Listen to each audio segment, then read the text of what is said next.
So, like we've seen here, the first step is to identify the problem. What problem are you trying to solve? I mean, and even as we do this theory of change, we are very aware of the incredible programs and projects that are ongoing in your organizations. So feel free to even fill in this information with what's ongoing in your organization. So, defining a problem is really saying there's a challenge in the community, and this is what we need to address. So it's a statement that defines the social problem that you aim to address, and it informs the intervention you plan to implement and the anticipated outcomes.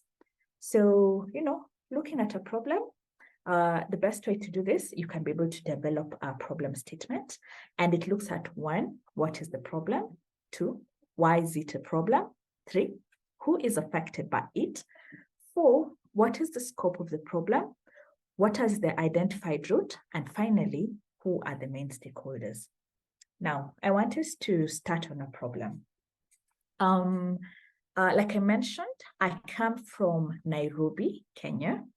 And in Nairobi, Kenya, we identified that there are very high lung cancer deaths in Nairobi. In fact, it's so bad such that 77% of total deaths in the past 5 years have occurred due to lung cancer. The other thing is they're getting lung cancer because of active smoking. So I was able to conduct further research and actually identified most smokers, 85% of the adult smokers started smoking when they were teenagers. Teenagers in the Kenyan education system is in the high school. They are in the high school. So we did further research and identified that 15% of current high school students in Nairobi are smokers. So you see, there is our problem. Our problem is that we have lung cancer deaths, very high lung cancer deaths. We have an unhealthy population, and this is being caused because of active smoking, which starts when people are in high school. So who is affected by it?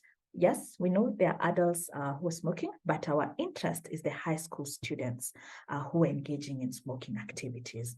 And so those will be the main stakeholders who we want to reach and we have identified in our problem. So from that very simple statement, we go back to our table and we're able to put all that information and say that lung cancer deaths in Nairobi reached 33,560 or 7% of total deaths. It's been estimated active smoking is responsible for close to 90% of lung cancer cases. 85% of adults began smoking before the age of 18, and 15% of high school students are smokers. Further breakdown from the national data and the World Health Organization shows 9% male, 6% are female. So indeed, there's a problem.